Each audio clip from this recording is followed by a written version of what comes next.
E aí, pessoal, tudo bem? Bom, bem-vindos aí ao nosso novo modo de curso do projeto Conselho Eficaz. Para quem estava acostumado a fazer presencial, né, agora a gente tem essa novidade, que é o projeto, o trabalho com vocês nesse modelo online, que é esse novo desafio, não só para nós, né, não só para vocês, mas para todo mundo.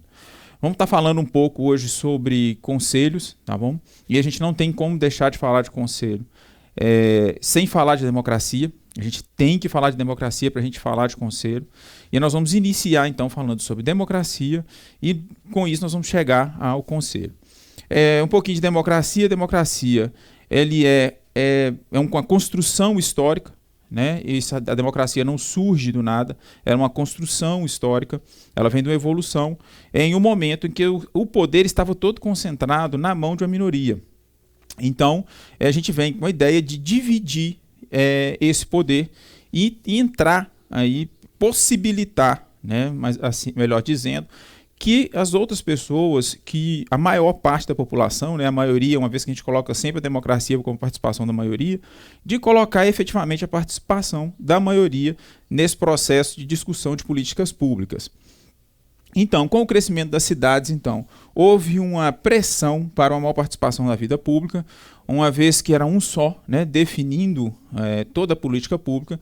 Então, houve-se uma pressão popular para cada vez mais participar da definição dessa discussão e da criação da política pública municipal. Isso em qualquer setor.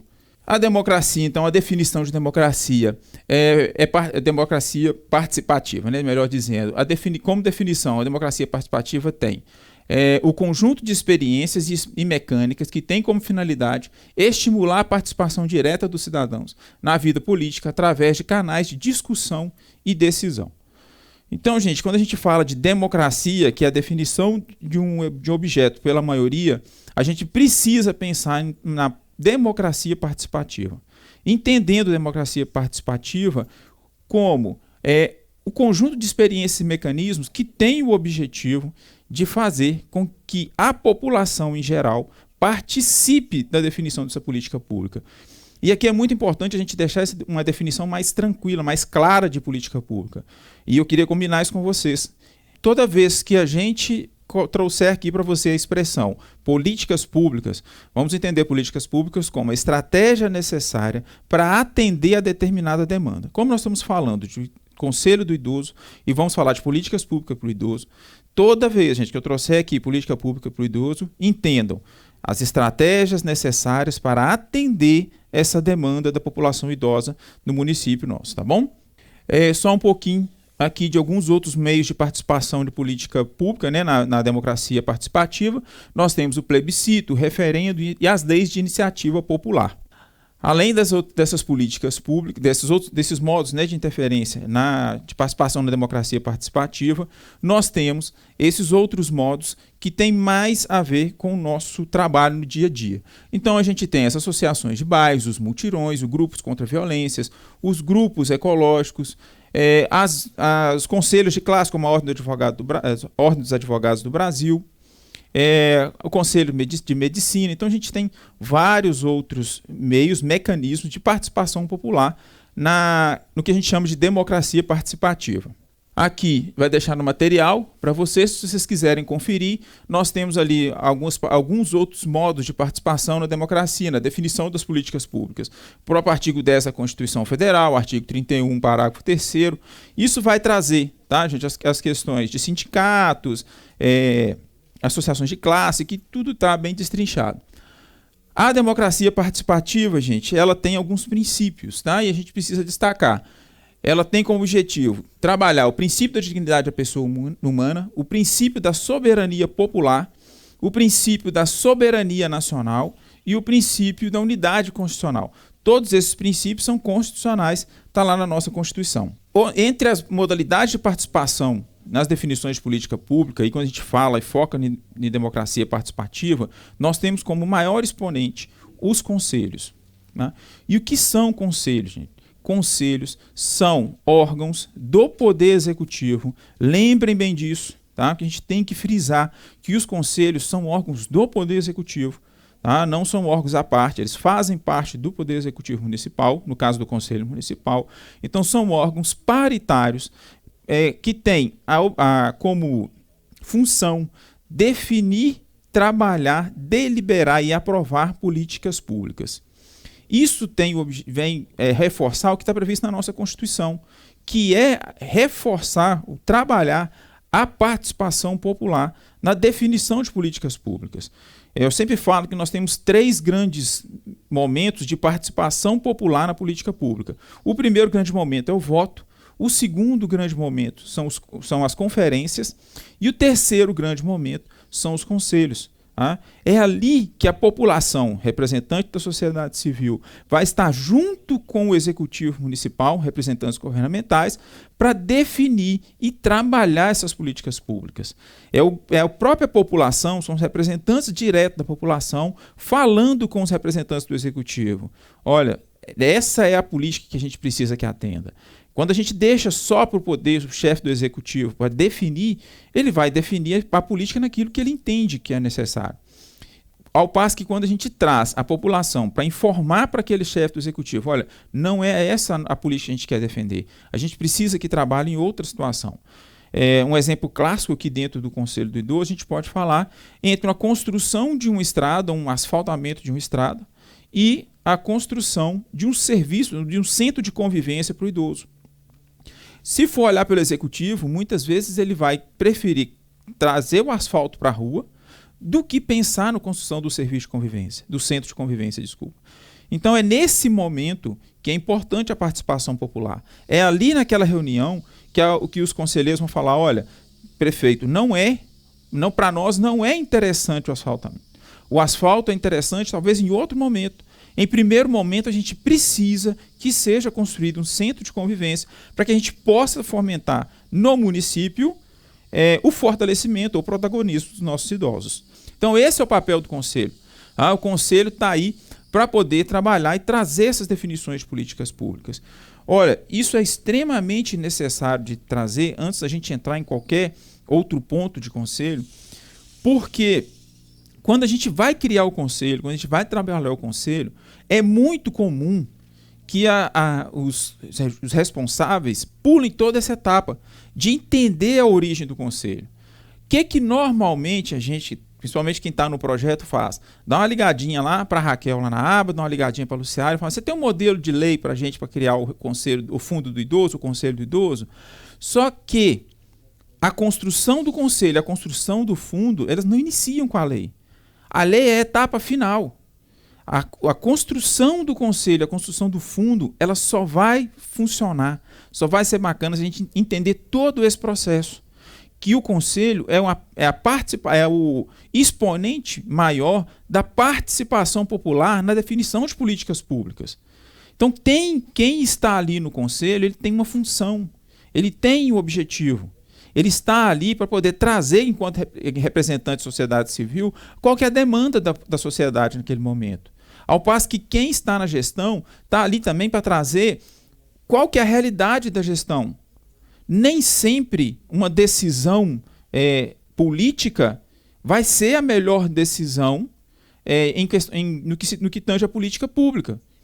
Às vezes, uma mera decisão política vai observar meramente critérios econômicos. Ao passo que quando eu trago para a participação popular, eu vou conseguir casar, né, o benefício econômico com o benefício social. Então, dentro do Conselho, tem funções. Nós precisamos, no Conselho, de pessoas que estejam motivadas para participar do Conselho. A gente tem que construir uma representação que realmente represente.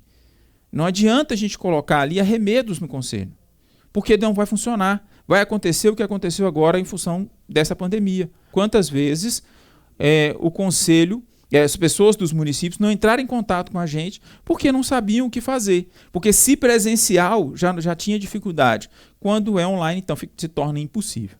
E não pode parar. O Conselho não pode parar, as políticas públicas não podem parar. A gente precisa de fazer andar. Então, gente, quando a gente vai trabalhar o nosso Conselho, primeiro vamos entender a origem do Conselho. Vamos entender a importância dessa democracia, dessa participação popular na democracia. Tá? Porque é só assim que a gente vai conseguir fazer um Conselho eficiente, A gente cria muitas leis eficazes que vão lá e efetivamente colocam o conselho para funcionar, mas não são eficientes, porque não trazem resultado. Muito pelo contrário. Enfim, o Brasil, então, ele é referência mundial na participação popular na confecção de políticas públicas, em especial com a gestão participativa e também com os conselhos gestores de políticas públicas. Então, nós temos essa referência, né? Graças a Deus, a gente tem essa referência aí de termos muitos conselhos de participação das políticas públicas, e aí a gente tem da criança, do idoso, da pessoa com deficiência, da mulher, da política pública dependente para o usuário de droga, e temos a gestão participativa quando os prefeitos, os governadores vão fazer o seu planejamento participativo, né, e chama a população para efetivamente participar da construção daquela política pública. Então nós somos um modelo, referência aí para o mundo inteiro. Só uma coisa mais técnica, cidadania, então, ele origina do latim, né? Quando a gente fala democracia participativa, a gente também tem como sinônimo a democracia cidadã. E aí a gente vai entender o cidadão como, não só no critério formal, né? Que é indicativo de nacionalidade, pertencimento à estação, mas como substantiva, do Estado-nação, mas de forma substantiva. É definida como a posse dos direitos civis. E quando a gente fala de posse dos direitos civis, eu assumir efetivamente que eu sou o cidadão e que eu tenho condição, sim, de participar da política pública do meu município. Só existe, então, cidadania, democracia cidadã, se a gente entender com foco essa definição de cidadania como cidadania substantiva. Tá bom? Os conselhos, então, eles têm poder deliberativo. Aqui a gente precisa fazer uma diferenciação sobre decisão e deliberação. A decisão é o ato de decidir. Tá? O conselho decide também. Mas o conselho não decide pelo simples fato de decidir. O conselho delibera. O conselho faz a deliberação. E a deliberação, ela pede discussão. A deliberação, ela pede e exige que sejam apresentados pontos e contrapontos. É fundamental, dentro da deliberação, que existam esse momento. É por isso que, dentro dos conselhos, todo mundo tem direito à voz. Não só os membros, mas quem assiste também. Quem chega na reunião do conselho para poder acompanhar a reunião, ele tem direito de fala. O direito a voto vai ficar, sim, restrito aos conselheiros, aos titulares naquele momento, ou aos suplentes que estão assumindo a titularidade por falta do titular. Mas todo mundo que está ali, que chegou para participar, tem o direito de se manifestar. E fala é extremamente importante. Fala muda toda uma ideia. Não foi nenhuma nem duas vezes em que a gente estava com a decisão praticamente tomada dentro de uma reunião, e quando abrimos aí o microfone ou a fala para alguma pessoa da sociedade que estava acompanhando, ele trouxe um contraponto que fez que a gente mudasse todo de opinião, e a decisão que ia no sentido foi para outro completamente diferente. Então a fala é extremamente importante e ela faz parte, é o conjunto ali dentro da deliberação.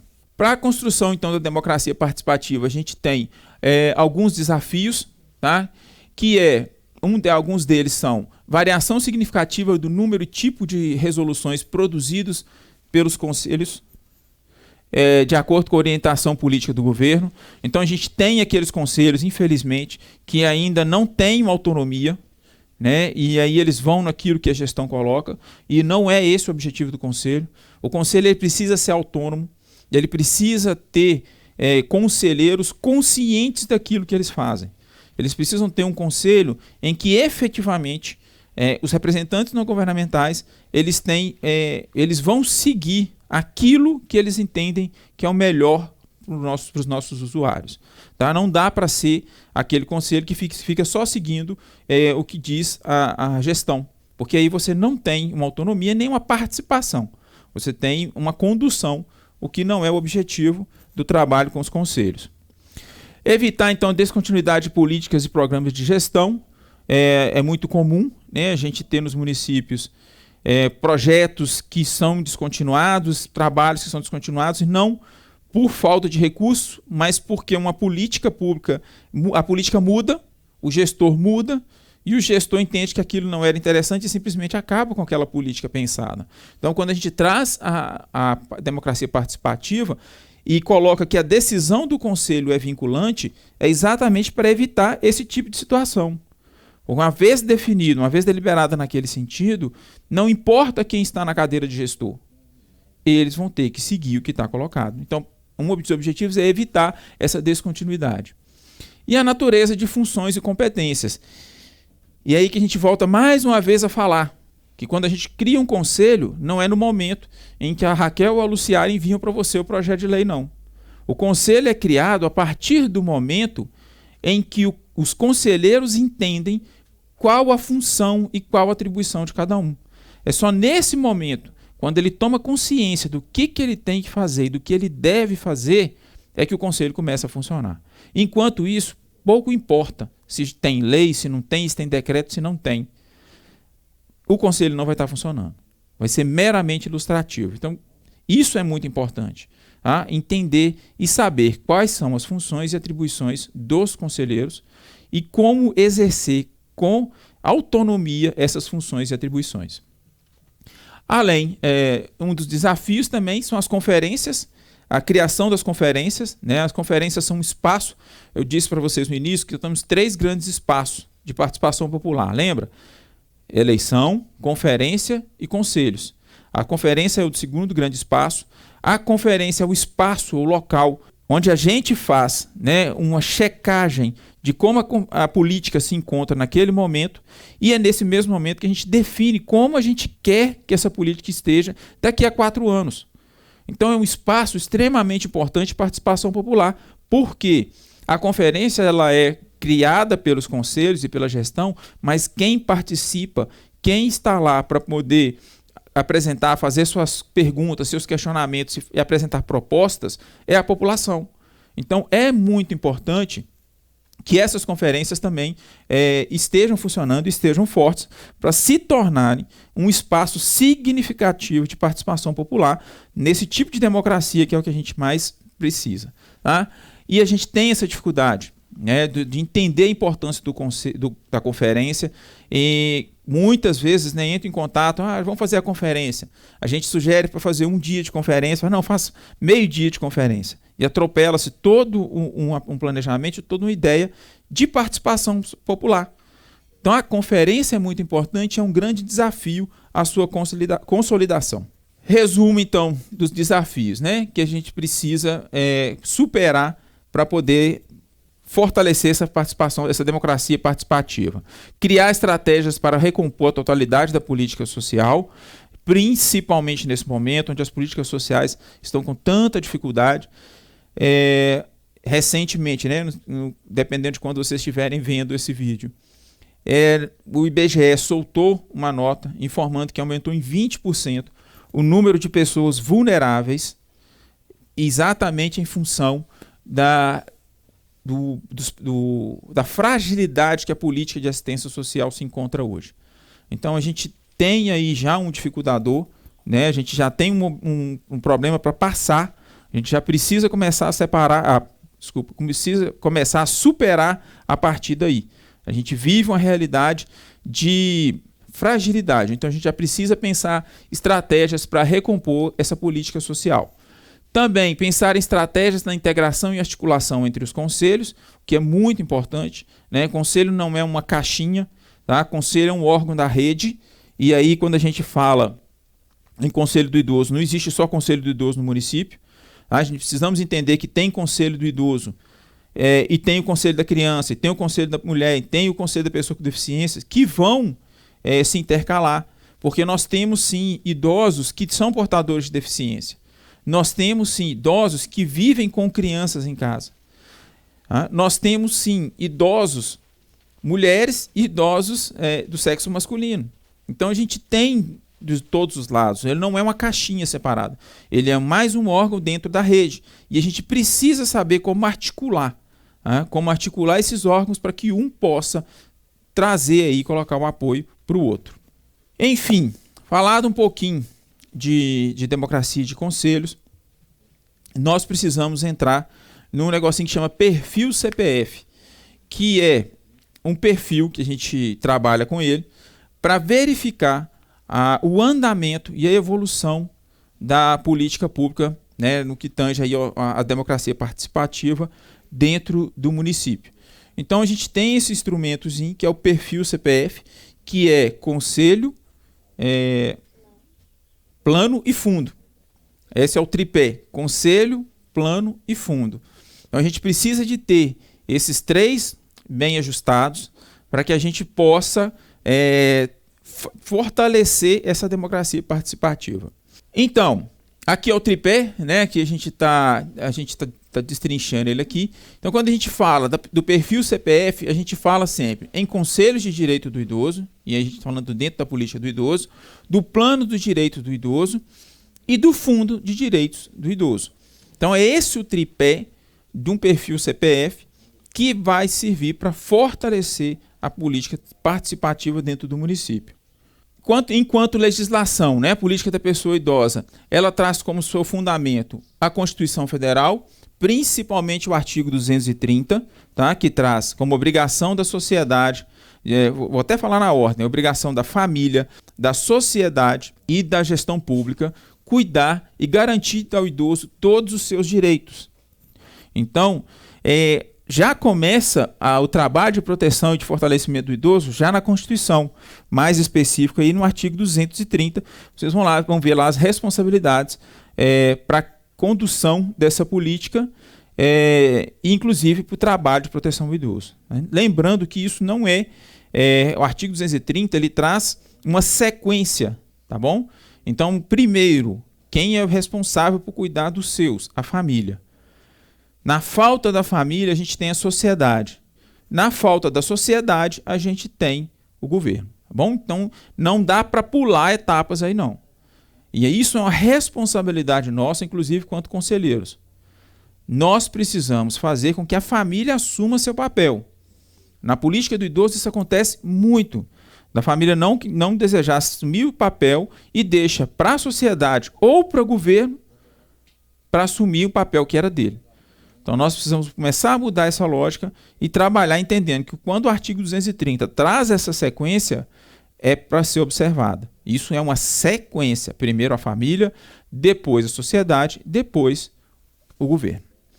Além disso, a gente tem a Lei 8842 de 94, que institui a Política Nacional do Idoso, a Lei 10741 de 2003, que é o Estatuto do Idoso, a Lei Federal 12.213 de 2010, que institui o Fundo Nacional do Idoso. Como base dessa legislação, a gente tem a Declaração Universal dos Direitos da Pessoa Humana, que é de 1948, do qual o Brasil é signatário desde 1964, e o Plano de Ação Internacional para o Envelhecimento, que é a Carta de San José, ou São José, que traz aí um plano internacional, entendendo uma vez que até 2050, né, pelo menos em 70% dos países do mundo, a maioria da população vai ser idosa, no Brasil inclusive. Então, o que é um conselho do idoso? Vamos trabalhar com uma definição. São órgãos criados por lei e devem integrar obrigatoriamente a estrutura do Poder Executivo. Lembra que eu falei que o conselho é órgão do Poder Executivo? Então, ele faz parte, ele compõe a estrutura do Poder Executivo. Então, quando pergunta quem vai custear o Conselho? Poder Executivo. Mas por que o Poder Executivo que vai custear? Porque ele compõe o Poder Executivo. O Conselho ele não é um órgão à parte, nem um órgão de um outro poder. Ele faz parte do Poder Executivo. E é por isso, inclusive, que o Poder Legislativo não pode compor o Conselho. Por isso, nós não podemos ter representantes do Poder Legislativo dentro do Conselho. Porque dentro do Conselho, se eu coloco um legislador, um vereador dentro do Conselho, eu estou tirando um representante de uma outra competência, de um outro poder, e colocando dentro de um poder, fazendo com que ele tenha condição de afetar essa política. Eu estou trazendo um vereador que tem a função de legislar e fiscalizar o Poder Executivo para estar aqui dentro, interferindo dentro do Poder Executivo. Isso é inconstitucional. O Tribunal de Justiça de Minas já julgou a inconstitucionalidade disso e quando chega para o tribunal, via liminar, eles já determinam a retirada dos representantes legislativos do Conselho. porque é um órgão do executivo, não pode haver interferência. É construído, ele está em todas as esferas, na esfera estadual, nacional, municipal ou distrital, tá bom? São órgãos, então, superiores permanentes, deliberativos e paritários. Superiores porque, uma vez deliberado, o Poder Executivo não pode dizer que não vai cumprir. Uma vez que o Conselho delibere por uma política pública e para a efetivação dessa política pública, a gestão não pode deixar de cumprir. Ela pode, sim, definir o momento que vai cumprir, porque cabe ao Executivo definir a conveniência e oportunidade para poder aplicar ou fazer aquela política pública. Mas não cumprir não é uma opção para o Poder Executivo. Tá? Inclusive podendo responder por improbidade. Deliberativo, que a gente já falou sobre isso, porque o Conselho tem a função de deliberar, e deliberar a gente não é só decidir, tá? Deliberar, como eu já volto a falar o que falamos lá no início, deliberar demanda discutir, tá? Vão ser apresentados pontos, apresentados contrapontos, e ali dentro vai tomar a melhor decisão para a política pública. Paritário tem que ter o mesmo número de representantes da sociedade civil para representantes do Poder Executivo. Não pode um ser superior ao outro, salvo quando a legislação especificamente disser isso. Então a gente tem alguns conselhos, não os conselhos de assistência, tá? Alguns conselhos onde não há uma paridade, onde há sim uma diferença, uma superioridade, seja do Poder Executivo ou seja da sociedade civil, mas não tem uma paridade. Já no Conselho do Idoso não pode haver superioridade, tem que ter a paridade. Estão livres, então, de subordinação. O Conselho não se subordina a ninguém. Tá? Ele não trabalha o Poder Executivo, ele não trabalha o Poder Legislativo, não trabalha para o Ministério Público, não trabalha para o Poder Judiciário. O Conselho ele é autônomo. Tá? Não confundam autonomia com soberania. Tá? O Conselho ele é autônomo no exercício das suas funções, mas ele tem uma vinculação administrativa que é do Executivo de sustentar esse Conselho, de apresentar estrutura, de garantir estrutura para que esse Conselho funcione. Tá bom? Uma coisa não tem nada a ver com outra. E de caráter livre, então, de subordinação, do caráter clientelístico, partidário ou político. Então, o Conselho não tem caráter partidário, tá? E não é cliente também do Executivo. Para o Executivo chegar lá simplesmente falar, olha, aprova essa fase, delibera isso para a gente poder fazer tal política. Não. Tá bom? Não é função do Conselho ser cliente, nem ser partidário, tá? Nem político. Por isso que é recomendado que o conselheiro que eventualmente venha se candidatar a algum cargo público, que ele peça para sair. Tá? Ele peça, no mínimo, uma licença durante o período de campanha para que não haja essa confusão. Tá bom? De natureza, então, paritária, como a gente já falou, né? É constituída então, por representantes governamentais e não governamentais. E aqui é muito importante, tá, a gente frisar uma coisa que vai reforçar mais uma vez aquela fala que a gente trouxe a respeito da efetivação do Conselho. Não adianta criar um Conselho com 10 representantes da sociedade civil, nem 10 representantes governamentais. Sendo que você não vai ter nem secretarias para isso e nem entidades para compor esse Conselho. Então, a gente vai falar sobre a lei do Conselho, mas aqui já é interessante a gente destacar que o Conselho, quando a gente fala em paridade, é inclusive de representatividade. O Conselho ele tem que representar ou expressar a realidade municipal. Eu não posso trazer para um conselho aquilo que não se enquadra na nossa realidade. Quando a gente for falar da lei, vou falar mais específico sobre isso. Qualquer pessoa, organização governamental ou não governamental, ou todas em conjunto, podem propor ou promover ações para a criação do conselho. Então, o conselho ele não precisa de alguém específico para a sua criação. Para ser criado, o conselho precisa apenas de uma mobilização. Basta a sociedade se mobilizar para criar o conselho. Para os municípios que não têm o conselho ainda, a recomendação é a criação de uma comissão provisória. Essa comissão vai trazer o esboço do que é o conselho, do que vai vir a ser o conselho. Antes de ligar lá e pedir o modelo de lei, vai procurar entender o que é o conselho, o que o conselho faz, por que ele existe e quais são as atribuições, para aí só depois disso ele buscar e criar a lei.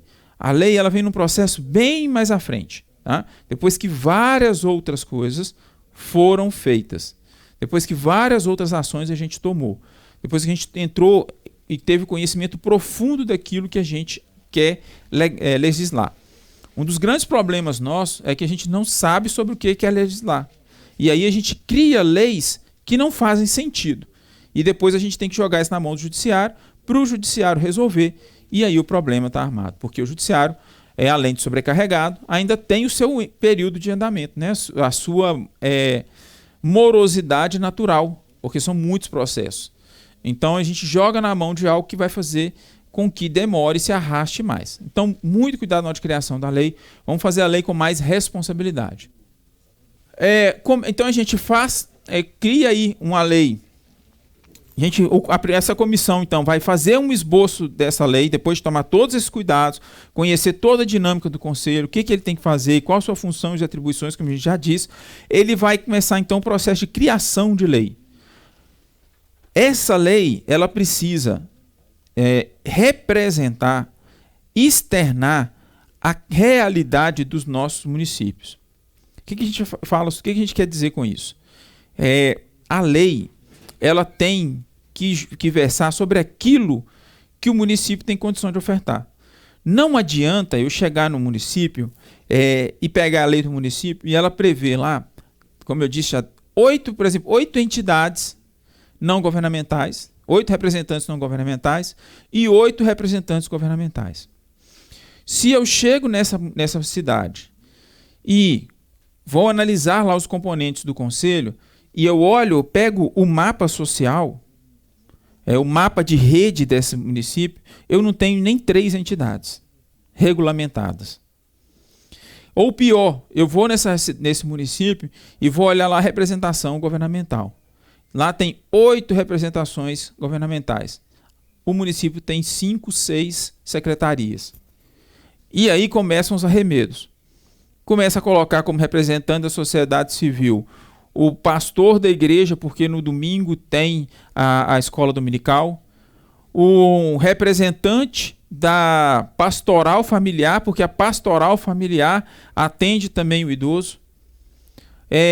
O representante, inclusive isso é um fato curioso, nós chegamos uma vez em um município onde um representante da sociedade civil, que era da entidade, eles apresentaram o rapaz que seria da associação dos idosos da praça. E quando a gente foi procurar saber o que era isso, não tinha associação. Esses idosos eram idosos que se juntavam para jogar na praça, e como a lei previa lá 8 representatividades, eles pegaram esses idosos que vão lá na praça, que não tem personalidade jurídica nenhuma, que desenvolve ação nenhuma, e escolheram um representante e colocaram no conselho. Isso não funciona. Isso não vai fazer com que o conselho funcione. Muito pelo contrário. Isso vai trazer vários complicadores. Muitos. É por isso que acontece, gente, reunião do conselho, a gente chegar lá para poder dar um apoio para os conselhos, e a gente está sentado, enquanto o gestor está ligando para os conselheiros, para que os conselheiros compareçam. A gente marca a reunião 8 horas da manhã, e a gente está lá às 8 horas da manhã efetivamente, os conselheiros chegam lá 10 horas da manhã, e 10h30 uma conselheira levanta porque tem que ir para casa, porque ela tem que fazer o almoço. É por essas situações que os conselhos têm dificuldade. Não adianta eu trabalhar só com Ctrl+C, Ctrl+V. Quando se municipaliza o serviço, a política, a ideia é permitir para que os conselhos, com que o município crie uma lei de acordo com a sua realidade. É muito melhor eu ter um conselho com menos representantes, mas que sejam representantes ativos, do que um conselho com 50 representantes, onde eu não consigo formar quórum em nenhuma vez.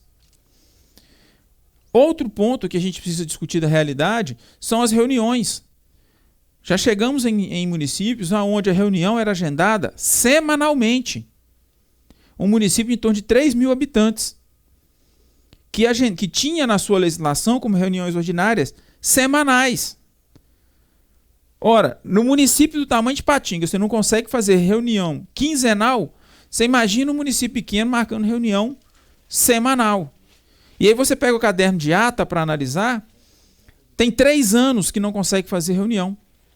E nem uma ata escrita.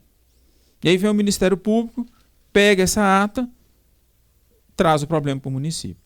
Então, quando a gente fala em construção de lei, não é simplesmente pegar uma lei, copiar e colocar. Quando se disponibiliza esse modelo de lei, né, a gente lá na aba a gente tem um monte desses modelos, é um modelo o que é modelo, né? É um modo de ser daquela lei. É um dos. Mas o modo correto, quem vai definir é o município. A partir do momento que ele consegue entender o que é que o conselho tem que fazer, qual a função do conselho e quem que são os representantes, quem tem condição de representar o município naquele conselho. E quantas vezes é possível que a gente se encontre. Ora, existe a reunião extraordinária. Por que existe a extraordinária? Exatamente para se reunir nos momentos necessários. E as ordinárias vão ficar, sim, muitas vezes em segundo plano. Então, é muito interessante e muito importante para que o município que quer um bom conselho entenda, primeiro, qual a função, de onde vem, por que ele existe, e conheça muito da realidade municipal, para que ele possa efetivamente trazer uma lei e criar um conselho que vai ser participativo e que vai discutir e deliberar propostas públicas efetivamente. Porque depois, gente, quando a gente passa a lei, quando a gente faz tudo atropelado, o problema vem. E aí as dificuldades chegam. No primeiro momento está tudo bom, tudo resolvido. Mas daqui a 1, 2 anos, vocês estão com a bomba na mão. E aí, não adianta me ligar para a gente, incomodar o Elias 2 horas da manhã. Não adianta. Porque não dá para a gente resolver assim. Isso começou lá atrás. Bom, então fica aqui esse reforço aqui para que a gente entenda que a lei é um dos passos, o passo mais adiantado. Né? A lei vai estar pronta quando o conselho já estiver quase para funcionar. Aí a lei vai estar bacana. Enquanto isso, nós temos muitas outras coisas para fazer antes de chegar na redação da lei. Enfim, a gente já falou, né, que o conselho deve atuar de forma autônoma, né, tendo então autonomia administrativa e autonomia financeira, uma vez que o fundo, né, a gente vai falar no fundo no outro módulo, a gente vai falar sobre fundo, mas o fundo traz sim essa autonomia financeira. Né? Inclusive a gente vai falar no que a gente pode até usar o fundo, os recursos do fundo, para trazer essa autonomia para o conselho. A autonomia política, então, ela traz como seu significado reconhecimento das deliberações do conselho, tá? A legislação atualizada, tem municípios que a lei tem mais de 20 anos, então já não está no que enquadra o que pede a lei federal. Então é muito importante, para que tenha essa autonomia política, que esteja a lei atualizada. Apoio técnico administrativo é função do Poder Executivo, tá? Garantir esse apoio técnico para o Conselho. Apoio técnico em todos os sentidos. Então não é o Conselho que tem que entender de contabilidade na hora da prestação de contas. Se tem algum problema, não consegue entender, compete ao Poder Executivo definir um contador para ir ao Conselho e trazer ao Conselho as explicações devidas. Só assim a gente vai conseguir trabalhar essa autonomia. Lembrar da criação das comissões temáticas, seja as comissões permanentes ou as provisórias, né? As permanentes, via de regra, previstas em lei. Também precisamos prever quais são as comissões permanentes, e as provisórias vão surgindo de acordo ou conforme a necessidade do Conselho e da política pública. Conhecimento da realidade, por isso que a gente fala de representatividade. Quando a gente traz representatividade, a gente tem que trazer que são pessoas que representam aquele lugar. Então tem que ser pessoas que conhecem a realidade daqui. Então no meu município eu preciso de que seus representantes conheçam o município. Não adianta chegar uma pessoa de outro município e entrar. Não, tem que ser pessoas que efetivamente conhecem o município. e sabem das demandas e necessidades que esse município tem. Planejamento, plano de ação. É preciso que o Conselho crie seu planejamento durante o ano, tá? Para que ele possa estar sabendo qual política vai financiar, qual política vai ser fomentada, o que eles precisam deliberar para poder encaminhar para o Poder Executivo.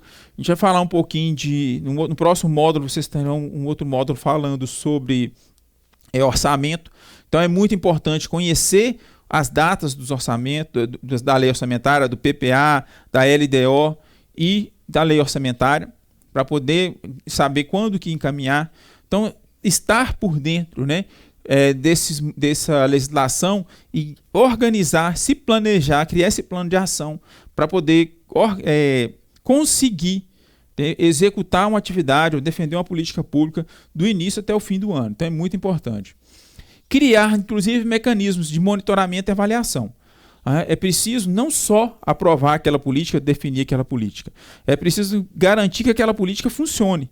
Então, é preciso que o Conselho tenha o seu modo ou a definição de como vai estar monitorando e avaliando as políticas por eles aprovadas. Se foi efetivada, se não foi, por que não foi, e se foi efetivada, como que está funcionando, né? Se finalizou aquela política, se houve uma prestação de contas bacana, tudo isso tem que ser feito, né? Monitorado e avaliado. A autonomia política ainda abrange a publicação de seus atos, inserção nos meios de comunicação. Então é por isso que a gente fala, toda resolução, né, tem que ser publicada, toda definição do Conselho ela tem que se converter em resolução e toda resolução precisa ser publicada.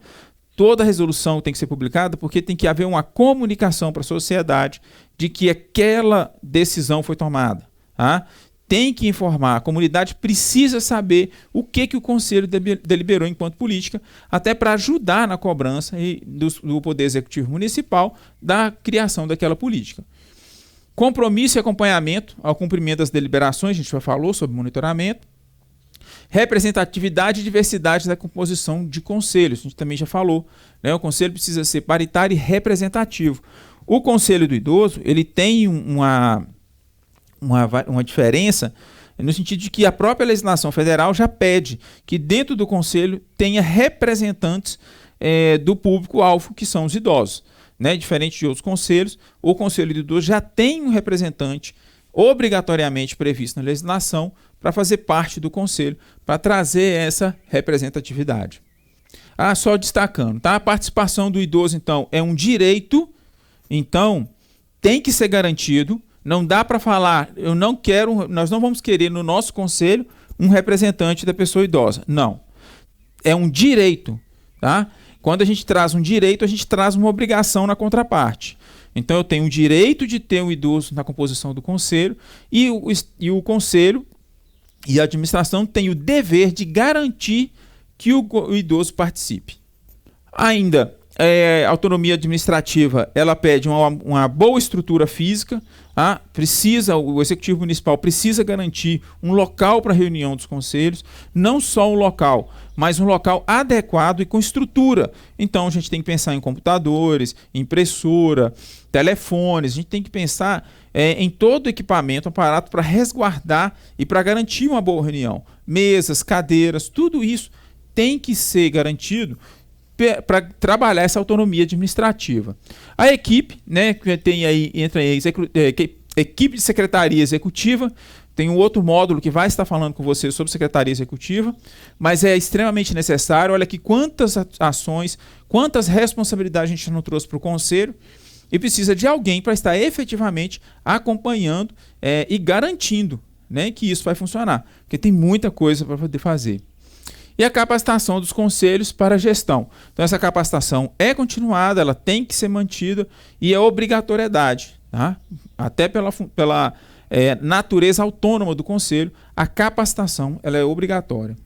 No que tange à autonomia financeira, eu vou só passar porque nós vamos trabalhar mais tarde fundo. Tá? Então ele tem que ter orçamento público, tá? Orçamento próprio, tem que ter CNPJ diferente do CNPJ da prefeitura. A gente vai trabalhar uma equipe, a gente já falou da equipe própria, e tem que ter, né, garantir o conhecimento da legislação. Enfim, para a gente resumir esse primeiro módulo aqui. A construção e implementação, né, do CPF passa primeiro pela construção e implementação do conselho. É o primeiro item lá. Tá? Então a gente tem que trabalhar para primeiro construir e implementar esse conselho. Então a construção prevê aí definição das potencialidades e fragilidades e estratégias para lidar com essas fragilidades. A implementação já vem aí a gente garantir, né, e inserir, garantir, fomentar, né, essas potencialidades e fragilidades e implementar efetivamente as estratégias para lidar com as fragilidades. Por isso que é extremamente necessário, na construção do conselho, a gente adequar a realidade, conhecer a realidade, para que a gente possa fazer com que o conselho efetivamente represente o nosso município. Então, nós vamos parar por aqui então, tá? Nós vamos fechar aqui no conselho. Na segunda parte a gente vai falar vai dar continuidade, né? Falar sobre perfil CPF, falando sobre plano e um pouquinho sobre fundo, porque aí sim a gente terá um outro módulo que vai falar sobre fundo, tá bom? Um abraço, até lá.